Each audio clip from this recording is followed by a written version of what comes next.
We're freaking miracles. All of us are freaking miracles. Like, think about all the things that had to go right for me to be sitting in this chair right now in 2023. Like, everything from asteroids and the Big Bang to dinosaurs going extinct to like world wars to my grandparents meeting and then my parents meeting and like being in America. I mean, it's just when you think about your life and all of the steps that had to come together for you to be here right now, It's we're all mind-blowing. miracles.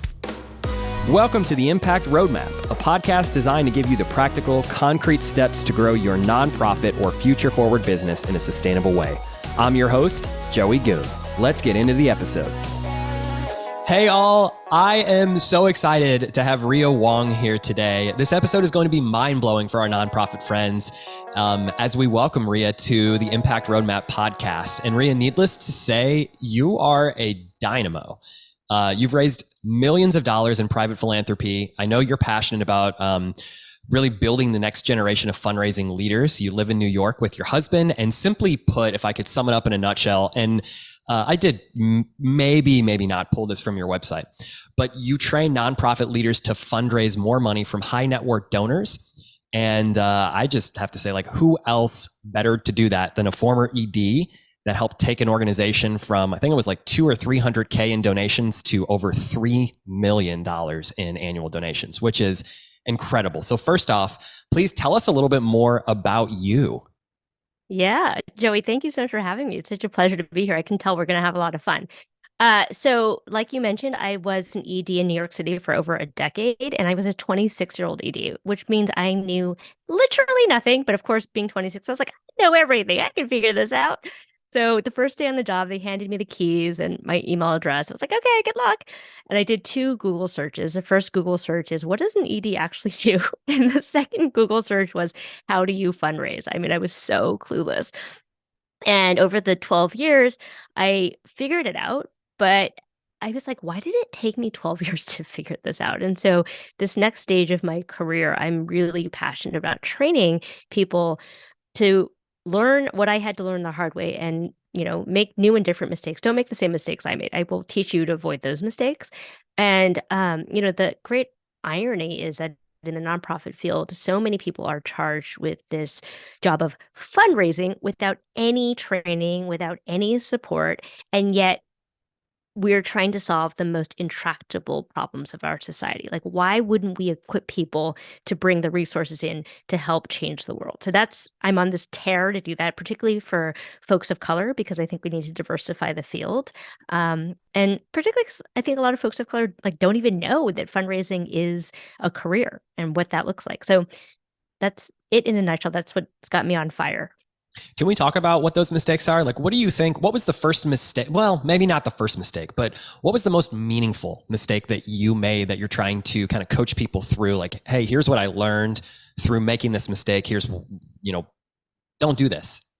Oh my gosh. Well, it really has to do with the first chapter of my book, which is about mindset. So I mean, up to $1 million in revenue, I was just white knuckling my way through it, right? And it was really couched in this idea of there's not enough money out there and I have to compete to get it, especially in a pressure cooker like New York City. It was just like, I got to grind harder, I got to hustle harder. Like, other people are my competition. I got to like do more, be more, show up. And it was really based in this idea, this illusion that there was only so much out there. Like, there weren't enough pieces of the pie, and if I didn't grind and hustle, I was not going to get my piece of the pie. And let me just tell you, Joey, that is a number one recipe for burnout. Like, my adrenal glands are shot. I would like wake up in a cold sweat at 4 o'clock in the morning. I mean, it was terrible. And I really credit Jennifer McCrae. I took her class at Harvard, and it just totally shifted my whole perspective about money and abundance and the fact that there is more than enough out there. And my job is really as a vessel to attract the right partners and then to redirect that money to the world, and to the mission that we're trying to do. And I think when I approached it with a different kind of an energy, I wasn't white knuckling it anymore. Like, I think we have such a hustle and grind culture, particularly in New York, but it's just not healthy. And it's why I think a lot of fundraisers burn out. And so I think the lesson of believing that there's enough and like just chilling out and really approaching the work as like, I'm just connecting with people and seeing how they want to be involved with the work versus like, I'm like desperately trying to like squeeze money out of people. Desperate energy is not cute energy. Desperation is a stinky perfume and no one likes it. It's so true. So you're really coming from, instead of the scarcity mindset, you're coming from the abundance mindset. Like there's more than That's enough right. out there. I just have to know my value, know my worth, and then be able to add value to other individuals. That's exactly right. And, I know for you as an entrepreneur, that's probably something that you've also experienced, right? Yeah. And I struggled, like I struggled early on in my career to figure out what that is. What is my Mm-hmm. relationship with money? And I have friends who make fun of me because I'm an eternal optimist. And I always say every day above ground is an incredible day. I didn't crown that phrase. I didn't create that. I've just repurposed it as Yeah. sort of a mantra in my life. And I try and bring that with me in every interaction. And so I leave people's lives better than I found them. I want to do that through my energy.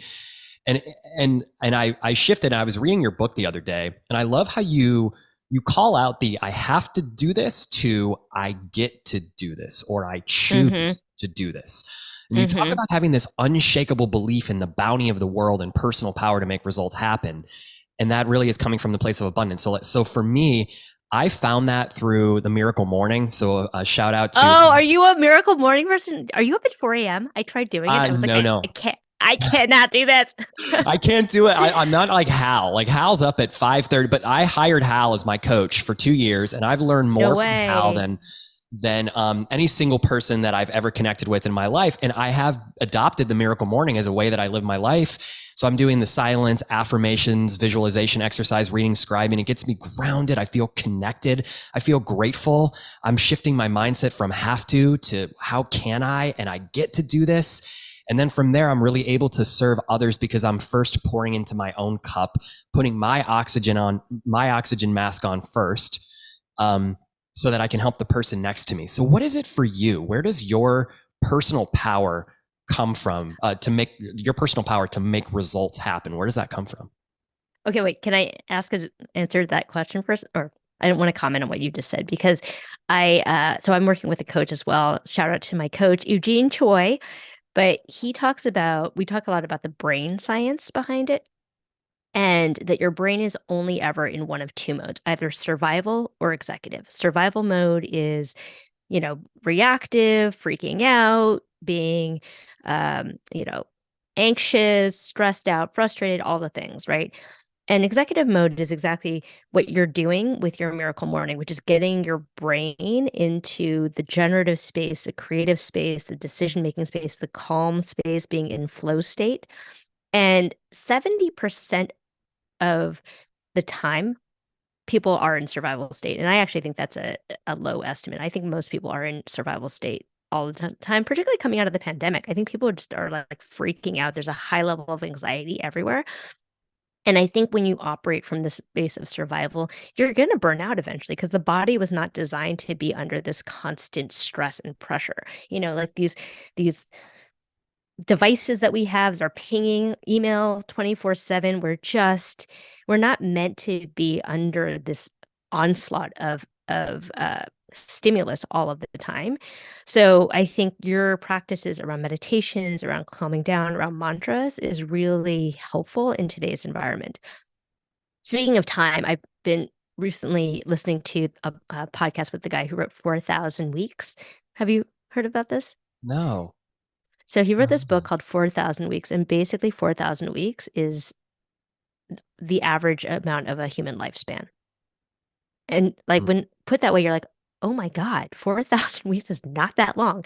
And it really starts to clarify like, what kind of bullshit am I doing with 4,000? Like, if I only have 4,000 weeks, how am I not squeezing every bit of life on this planet? Like, 4,000 weeks is not a long time, really, to think about it. And so I think it really clarifies like, how am I like spending time with people I want to spend it with? How am I living my life the way I want to live it? How am I, working with the people I want to work with? And how am I, to your point, spreading joy in this world and spreading connection in this world? Like, and by the way, I don't want to spend my 4,000 weeks like looking on Instagram.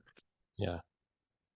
Yeah, that there's There's that quote that comparison is the thief of joy. And when you look at Instagram or you look at social media or these things that are constantly vying for our attention, you're going to be very disappointed. And so we talked about this before we hit record, that so many people are trying to find happiness outside of them. It's an external thing. When I get my business to this level, then I'll be happy. When this organization becomes a sponsor, then I'll be happy. When this thing happens in my life, my spouse does this, my partner does that, these friends do this, then I'll be happy. And the reality is none of that is true. None of that is true. It's all an internal journey. You just have to be happy with yourself. Yeah. So how do we get, sorry, go ahead. Hap- oh, well, do you listen to Dr. Andrew Huberman at all? No, but I'm going to look that up. Oh my God, Joey, you would love Huberman. So Huberman is he's out of Stanford and he's a neurologist, neuroscientist. Anyway, I forget exactly what he does, but it's about your brain and your human life. And he talks about exactly that point about this idea of like some future point is when I will be happy, or the reason why we don't put in the hard work is because we want the dopamine hit of like the thing done, but we actually have to find the dopamine hit in the doing. Right. And so I don't know, I think as I get older and I get more perspective of the world, I'm like, oh, it is actually, I mean, I heard it when I was young. It's like, it's about the journey, not about the destination. I was like, yeah. But also I'm just going to race to the destination. And, to get back to fundraising, I had this idea of like, oh, once my organization hits $1 million, like life will be great. Everything will be perfect. Well, the truth is once I hit that $1 million mark, it wasn't perfect. It was just new and different problems than I had under the $1 million. And so, to your point is, and it sounds so cliche, but like it's true, is you have to find the joy in the little things, right? So, for me, it's like taking my dog on a walk or like doing my daily meditation or enjoying, my daily cup of coffee. It is these little things that have to add up to a life. It's so beautiful. I love that. See, we connected today thinking we were just going to talk about fundraising and how to grow a successful nonprofit and do the work in the world that matters, which is, building better communities. And yet here we are talking about what it means to be alive, which I think is really the most important thing, because if you can connect with that, you can do anything. Yeah.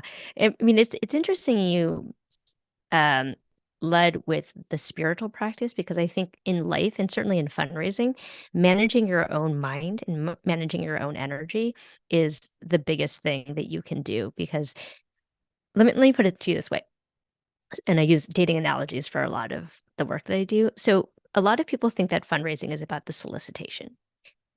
They don't realize that fundraising is actually about relationship building. So when people approach fundraising with the idea of it's about solicitation, that's like going on a first date and asking someone to marry you on the first date. Like that's not how things work. Instead, the way that I want people to think about fundraising is like you're in the world, you're meeting lots of people, and some of these people are going to be your kind of people, and you can be partners and build something, and some of them are not going to be, right? And if we have a belief in abundance, not every single person is going to be your person. But if we are connected, if we are on the same level, right, we're going to go through the process of getting to know each other. Like, what do you want in the world? What are your values? Do you see the world the same way? And if so, what can we build together? And if it all aligns, then I ask for the gift, which is really just an invitation to join me in our noble mission. And then afterwards, we have to continue to build the relationship. It's like, you don't marry someone and then ignore them until, once a year on your anniversary, like, hey, we got married, woo, right? So I always say that asking for a gift is not closing a deal, it's opening a relationship. I love that. And I love that you used inviting instead of asking. Mm-hmm. Yeah. I mean, no one's mad about an invitation. Yeah. You're inviting people into their joy instead of asking for a gift. Yeah. Well, and the thing is, I really have this belief that at whether we are conscious of it or not, we all know that our time on this planet is finite, right? And I think the older you get, the more clear it becomes to you that like, hey, this is just a temporary gig. And so as humans, I think we really want to believe, and you said it best, like that we've left the world in a little bit better shape than we found it, right? That we want our lives to have meant something, that we want a legacy. And so philanthropy offers people the opportunity to leave the world in a little bit of a better place. Like I want to believe that someone's life has been better because of my time on this planet. Love that. So we talked about mindset and spirituality and energy. Let's get into the nitty gritty and sort of some of the strategies around Yeah, for fundraising sure. 101, because you have so much knowledge to share and there's no way we can unpack it all within the next 30 minutes. But I think we can leave our audience better than we found them. And Yeah. so if you're an organization right now, you're an executive director or director of advancement development, and you're at that $200,000 to $1 million level, what are the biggest shifts that you think people should be considering? Like, what would you invite our listeners to do, like those shifts that they should be making now to start scaling to $1 million and beyond, just like you did? Yeah. Yeah. So if people don't listen to anything but this is the one thing I would say. Small gifts are transactional, big gifts are relational. What do I mean by that? So often, especially when you're in that hustle mentality, you think of people as kind of like walking checkbooks, or not everyone, but like, there's a tendency to think about like, well, what can I say? Like, what's my marketing gonna do to like convince people to donate? And the thing that I really found is that in order to scale, you have to do things that don't scale. And what I mean by that is you actually have to think about your donors as human beings, right? I think there's so much prejudice against, I know how this is going to sound, but I do think like the last acceptable prejudice is against people who have money, like people of wealth, right? Like we have all of these things in our society, like, oh, well, rich people are bad. Like the villains in movies are always like very wealthy. And the truth is, wealth does not change people. It's just a magnifier or amplifier of what is already there, right? So if you were a miserly, terrible person with no money, you're going to be even more so with money. If you were a generous, kind person with money, without money, you will be more so with money. And when we put ourselves in the shoes of our donors, so this actually does go back to the whole question of spirituality and empathy, is what value am I offering my donor in exchange for their monetary resources? Like to me, it's a value for value, right? What is it that they want? Are they looking for significance? Are they looking for a legacy? Are they looking for community? Are they looking to be part of something bigger than themselves? Like all of these things could be true. And the thing that I find is that we are so reluctant to just enter into really meaningful, purposeful conversations with people, right? Like, I don't know if it's because we're scared to screw up, we're scared to offend. We have a lot of anxiety about our own relationship to money. And so we hold people at an arm's length. But the truth is, people, they can feel authenticity. They can feel when you're bringing them in close. They can feel when you want the best for them. And I would just say, so I know that's not, I don't know if you were looking for an answer around like frameworks and like the thing that you do, but I just think bringing people Be in and human. allowing them to be part of your community is what I think the message is. I Yeah, love be that. human. Be human. Create community. Create community. Create And community. Yeah, and think about the ways that you're acting and communicating that inspire trust, right? Because ultimately, fundraising or doing business is just a trust exercise. Like, if you don't trust me, you're not going to do business with me. You're not going to donate to my cause.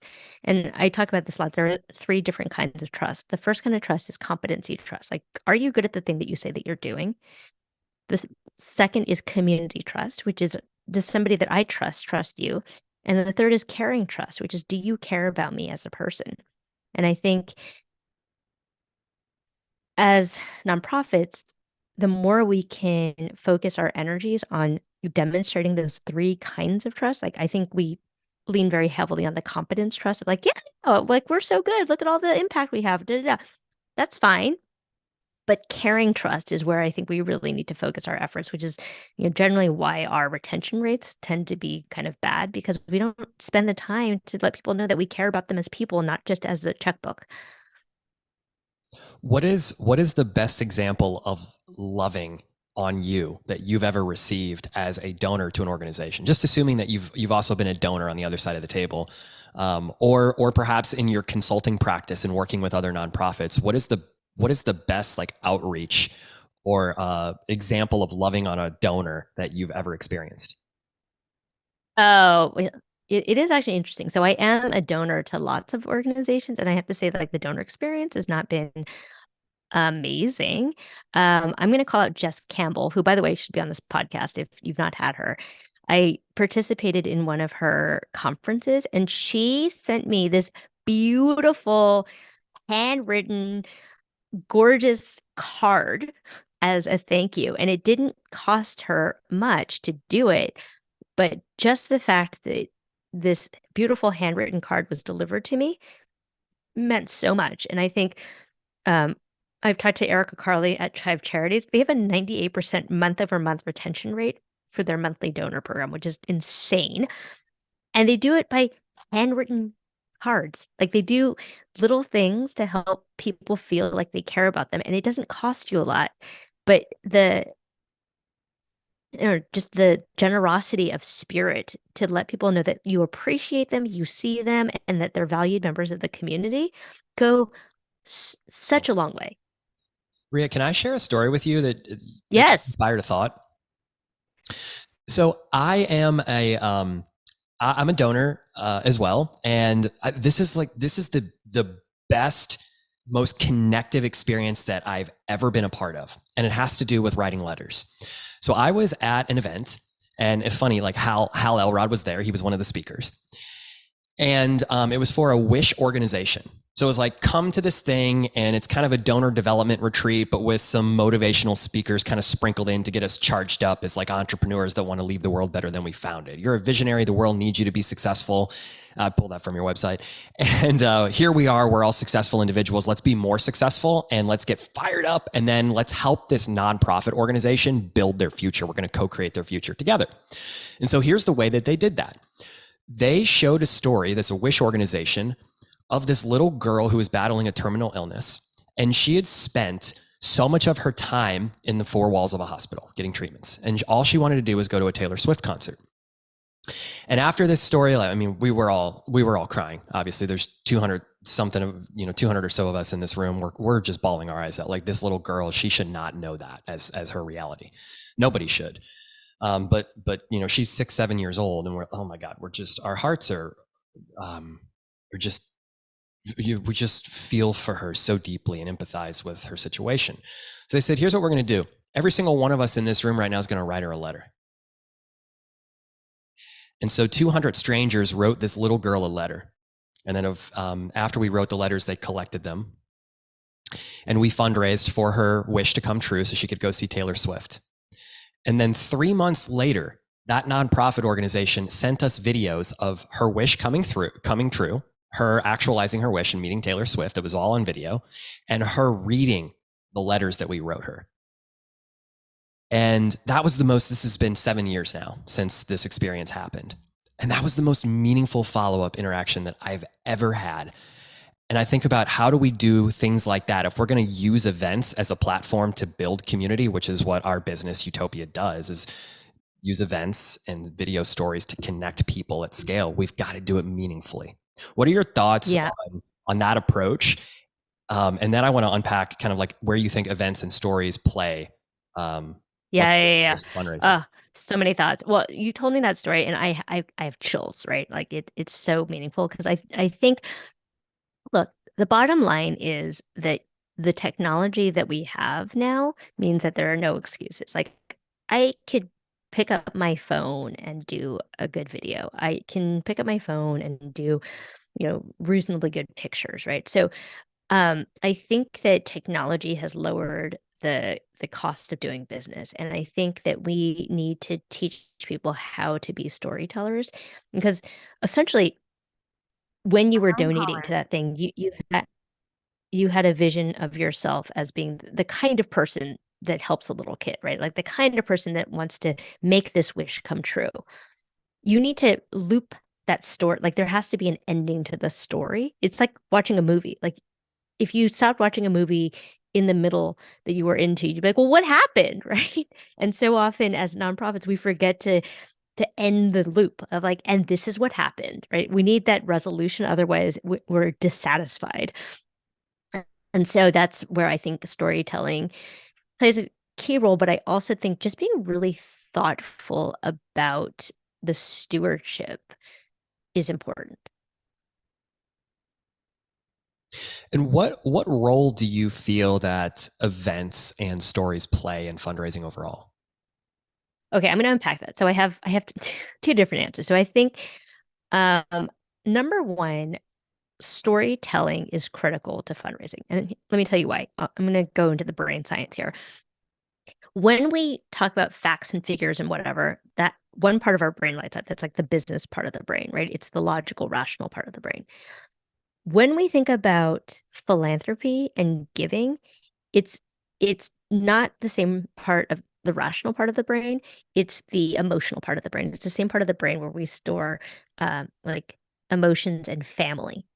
So the way that we are able to trigger the emotion of the ask is really through storytelling, right? This little girl who's only been in these four walls her whole life, and the only thing she ever wanted to see was Taylor Swift in concert, right? Like that pulls at your heartstrings. And so I think the best fundraisers are the ones who know how to tell stories and use narrative in a way to engage people's hearts. And the numbers only back up what we've already made as an emotional decision, right? We use it to justify the emotional part of like, yes, I want to help. Like, I'm sure for you, when you saw this little girl, your first thought wasn't like, like, let me think about all of the, my bank account, da da da. You were thinking like, with my heart, I want to help this little girl, right? Yeah, So we absolutely. need to be unabashed about leading with our hearts and leading with stories and leading with, how we can help people make a difference. To the point of events. So are you are you talking about sort of fundraising events or just community events? Like what's the specifically about events? Uh, Both. Let's talk about both, and we can start Okay. wherever you want to start. Yeah. Okay. So I have some thoughts about this. So I think that a lot of nonprofits think of events as the main vehicle for fundraising. So often, we've you've seen like the bike-a-thons or the run-a-thons or the whatever-a-thons, the walk-a-thons. It can be an effective vehicle for fundraising. Generally speaking, though, I am not a huge fan of events as your first go-to because I think it can be very time and resource intensive, and B, the ROI isn't always there. And so I think metrics for success have to be more than just monetary. It has to be like, okay, is this a brand building opportunity? Is this a list building opportunity?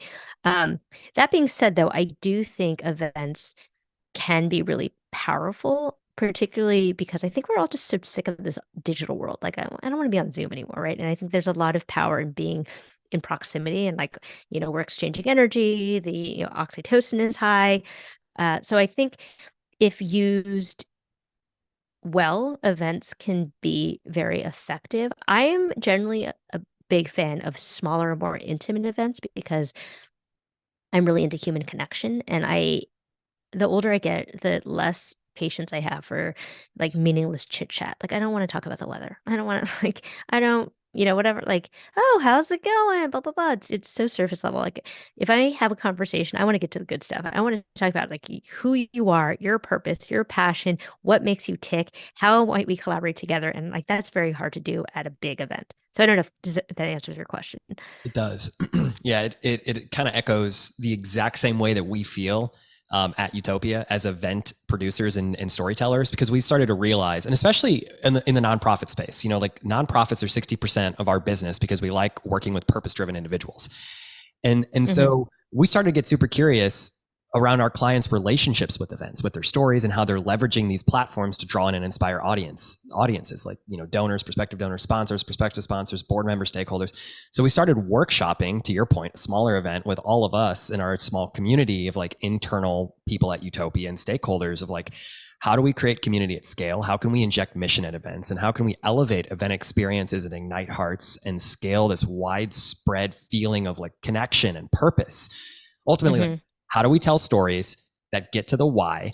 And how do we do it in a way that creates massive value for our clients? Because we know that event experiences can be expensive and they're transient and they're impermanent. They happen, and you invest so much time, energy, and effort. You produce this thing, and then boom, the event is over. And a lot of people, unfortunately, are evaluating whether or not the event was successful and whether or not you hit your fundraising goal the night of the event. So we started to realize, like you have, it's like, this is not where it stops. It has to go much deeper than that. And we realize we have to be like therapists and coaches and kind of motivate our nonprofits that the end of the event is the beginning of the relationship. That's right. That's something that you really talk about. Yeah. And I think the unfortunate thing is, because of the scarcity mindset in our sector, is that we don't bake in a long-term vision. So we know that statistically it takes about 21 months to close a major gift, right? But we're so beholden to the end of the fiscal year that we rush things and we don't let relationships blossom organically and naturally. And that's like, honestly, that's why a lot of people don't want to talk to fundraisers, because they feel like they're going to be pressured and ambushed before they're really ready to give. And I think, and look, and being an ED, I understand the pressures of meeting your goals by the end of the year. And I think, as leaders, we have to think a little bit more expansively about how do we make room for letting the relationship breathe a little bit. By the way, have you read this book called You're Invited by Jon Levy? No, I have not. Oh my gosh, Joey, you got to read this book. It's so good. But it's Jon Levy wrote this book about the art and science of cultivating influence. Oh, you can't even see it, but it's really good. And one of the things he talks about is designing events for connection. And he talks about a couple of charity events that he did, which like so good, so good. Anyway, if you read it, we should talk again. Okay. Yeah, for sure. I would love to reconnect. I would love to reconnect on that. Yeah. Well, and I think you and I have a lot of the same values. So I'd be very curious about what you think about the book and how it might influence the way you do business. For sure. And I'm sure that there's somewhere in his book where he talks about the value of creating community. And it's not just about like you being program heavy and it's like this one way sage on the stage, passive recipients in the audience that are just receiving information from the stage. It's about having your donors and stakeholders and partners and prospective donors turn to each other. Like they should leave your event with a new best friend. And if you can create that type of community and that type of feeling, then the ROI exists and trend beyond the event, transcends the four walls of the venue. So that's what we're trying to enable at event experiences.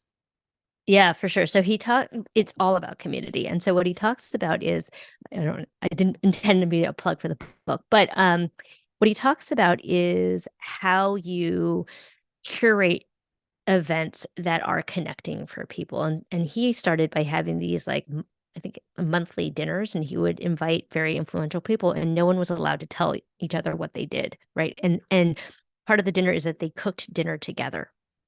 And then at the end of the dinner, people were allowed to say like what they did. Like you go to the dinner and you're like, oh, I didn't realize I was cooking dinner next to an astrophysicist and Dr. Ruth. Right. So it was really about who are we first as people doing a thing together before the titles, before the status, before, all of the things. And anyway, read the book. Would love to know your thoughts on it. Yeah, love it. I absolutely will. I just pulled it up on Google. An astrophysicist. But speaking of astrophysicist, I'm obsessed with Neil deGrasse Tyson. I don't know if yeah, big fan. Okay, wait.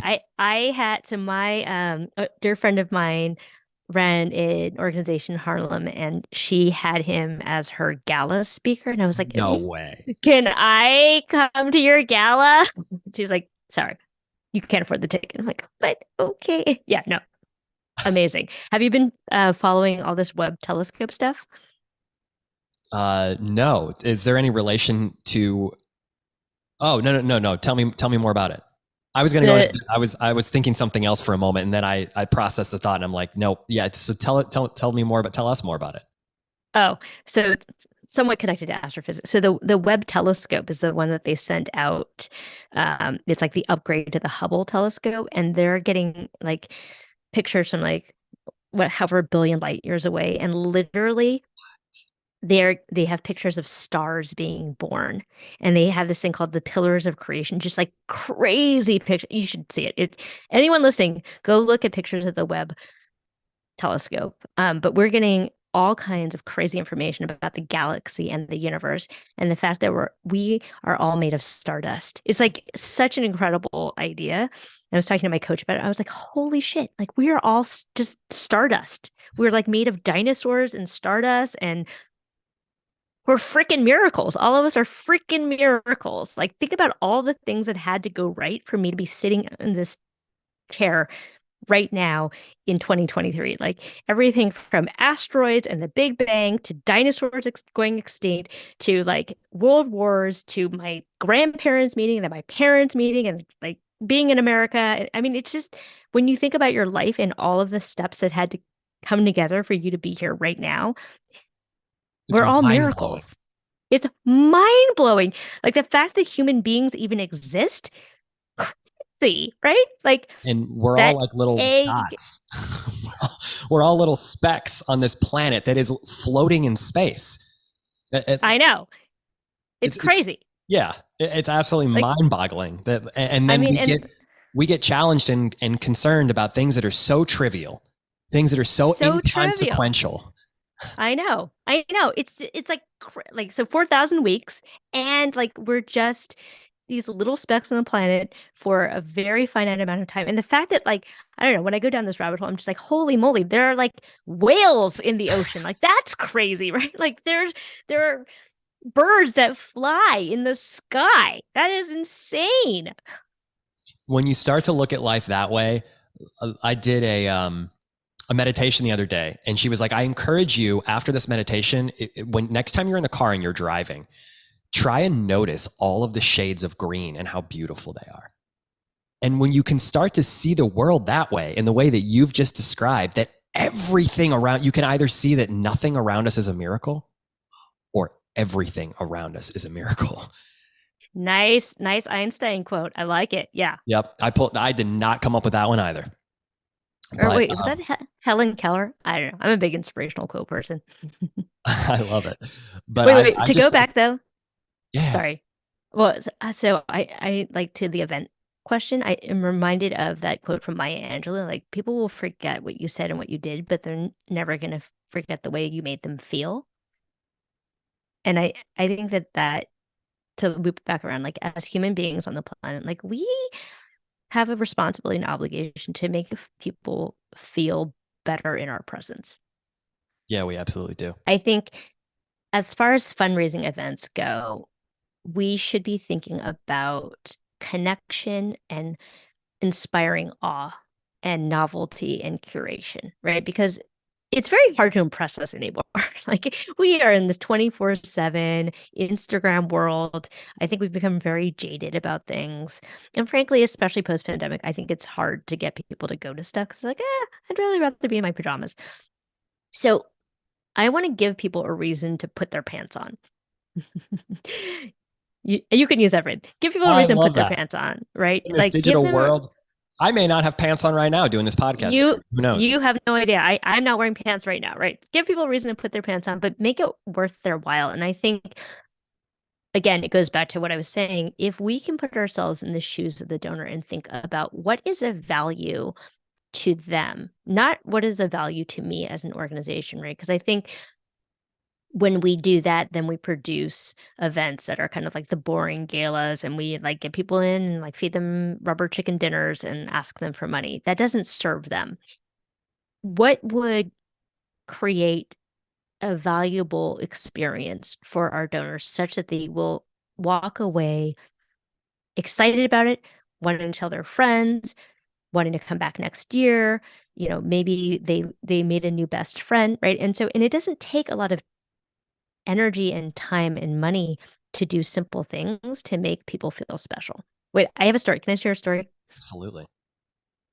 So here in New York City, there's a very fancy restaurant called 11 Madison Park, and it used to be part of the Danny Meyer group, but you know, very, very fancy. Anyway, the point is, my husband took me there on my birthday, and it was a great experience. I don't remember what we ate, but what I do remember is when they gave me the menu, they had printed out a menu that said "Happy Birthday, Rhea" on the top. Did not cost them any money to do. Like, was not something that was going to break the bank, but I remember that. Like, I don't remember what I ate. I don't remember anything about it other than the fact that they took the time to do this one very small thing that made me feel like they really cared about me. Like, oh my gosh, you like not only knew that it was my birthday, but you went so far as to print up a menu, which literally took no money and no time, but it has stuck with me all these years and has made me a lifelong customer. That's an awesome story. So, to all of our friends who go to New York and want to go out for a really nice, fancy dinner, now you've got a place to go. That Well, creates an incredibly memorable. I'm sure it's impossible to get into as well. well, no, it's a funny thing. There's a whole other thing. So Daniel Hum took it over and he, during the pandemic, decided to make the entire restaurant plant-based and vegan. So I think it's less difficult to get in now than it used to be. But the experience is fantastic. Is there a nonprofit fundraising myth that you'd like to dispel right here and now? Gosh, there are so many. You know what? I'm going to dispel the myth of donor fatigue. I think a lot of people are like, well, our donors aren't giving and we keep hitting the same list and there's donor fatigue. I would say that it's less about donor fatigue and more about the fact that you as a nonprofit have not sufficiently created a value exchange and brought them into the community. Because ultimately, like I said, generosity lives in the same place where family lives and where emotions live. And like, you're never going to be like, well, you know, my daughter asked for one too many peanut butter and jelly sandwiches, and so I'm just not going to do it. Right. So I think the myth is that people get tired of giving. No, they just get tired of giving to you because you have not made it clear to them what the impact of their gift is or to love them up enough to make them feel like they're truly part of your community. Love it. Love it. Anything else that's on your head or your heart that you want to share before we wrap up? Oh my gosh, there's so much. Joey, this has been so fun. Thank you for having me. I think it's interesting. The older I get, the more simple I think it becomes, which is just be a good person. Just treat people well. Just lead with kindness and respect, and good things will happen. And I think when I was younger with that hustle and grind mentality, it was because I was insecure and I really didn't know myself enough. I didn't really understand the way the world was. And so I was constantly just like in that competitive space, and it's exhausting. But if you just lead with generosity, curiosity, and kindness, I think good things come to you. Thank you for that. Final questions. Rapid fire. Favorite book, movie, or podcast show? My favorite book of all time is The God of Small Things by Arundhati Roy, which has nothing to do with fundraising. What matters to you most in life? Mm, my dog. And yeah, a life well lived. Favorite place you've traveled to? That's such a hard question. So many places. I'm going to say one that sticks in my mind is a scuba diving trip I took in Costa Rica. Talking about the majesty of the world. I saw uh, Pacific manta rays zooming past me, and I just sat there for 20 minutes watching them. It was incredible. What is one thing that you want to brag about right now without judgment? This can be either, about yourself, personal, professional accomplishments, your team, your partner, your community, your network, just anything that you're really proud of right now that you don't get to brag about often. Oh my gosh, that's such a good question. So I tried stand-up comedy I'm going to get back Yes. into it. Tried stand-up comedy. I have bombed all over New York City and downtown Brooklyn, and I didn't die. I did a 5-minute set, bombed out, and I didn't die. So, yay. I'm glad you didn't die. We wouldn't have been able to have this conversation today, um, and you wouldn't be able to continue to serve all the incredible people that you are serving and have yet to serve. I'm glad Yeah, that you're still here on this planet. I am too, but We're both specks. We're just stardust. yeah, 4,000 weeks. We're going to make the most of our 4,000 weeks. But, one thing that I think about a lot is I had a friend named Dodo who was 105 years old when she died. And she was just like so full of life. And she would say to me, Rhea, girls like us can't be ignored. But she had, when you called her on her phone, her voicemail, it's like, hi, this is Dodo. Everything is gonna be okay. And I was like, okay, like you've lived for 105 years. I'm gonna believe you. Like, you've seen a lot of stuff. It's all gonna be fine. Everything's going to be okay. Everything is gonna be okay. How can people get in touch with you? Because I want to spend more time with you. I'm sure our audience wants to spend a lot more time with you. Oh, that's so kind. I'm on all of the things. So I have a website, I have a weekly free newsletter, I host weekly webinars that are free for nonprofit folks, and I'm on LinkedIn. So rheawong.com. You can find I am not hard to find on the internet. No, you're not. I can attest to that. You are everywhere and deservedly so, because you're adding so much value. I want to thank you from the bottom of my heart for joining me, for responding to my message when I reached out and said, you're a change agent and I'd love to talk to you more and learn more about you and just build a relationship. And you said yes to that. And I'm so grateful. I'm so grateful for you. Yeah, no, I am so grateful for you. I really appreciate the invitation, and I'd love to see how we can collaborate. I'm loving what you're doing because, listen, we do not need another rubber chicken dinner in this world, right? So to the extent that you're creating different experiences for donors, that they're coming away with feeling connected and inspired, like we should do more of that. So let's see if we can collab. That sounds awesome. You mentioned too that you wanted to give away a free copy of one of your chapters in your book, and so we'll put that in the show notes, and we'll make sure that people can get access to that chapter of your book, because once they read the first chapter, or whichever chapter you're offering for that matter, they're going to want the whole thing. Awesome. Well, thank you so much. Yeah, no, it's been a lot of fun with this book and connecting with folks. But at the end of the day, I wrote it, and I'm here for that 26-year-old me that was like, I don't know what I'm doing. I'm just gonna figure it out. So I don't want anyone else to have to figure it out or feel like they're alone, because I definitely felt isolated and like I don't know who I can turn to. So that's why I'm doing what I'm doing.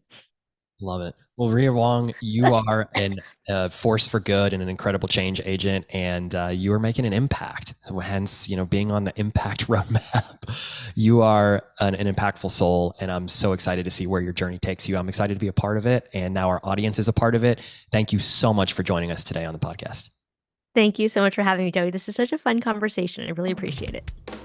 Hey, if this episode was valuable to you, then share it with someone that you love, someone that you know that could benefit from it. Also, be sure to subscribe, and depending on how you're listening, go ahead and leave a comment or review. This will help ensure that we are connecting with other nonprofit leaders so that we can get this critical information out to them. And if your company is in the early or even late stages of putting on an event, go to our website, utopiaexperience.com, and click the Book Us tab and schedule a free discovery call to see if our services would be a right fit for your event. And even if they're not, that's okay. I promise you our expertise can steer you in the right direction, so you'll get value either way. Thanks for listening to the Impact Roadmap, and we'll see you next time.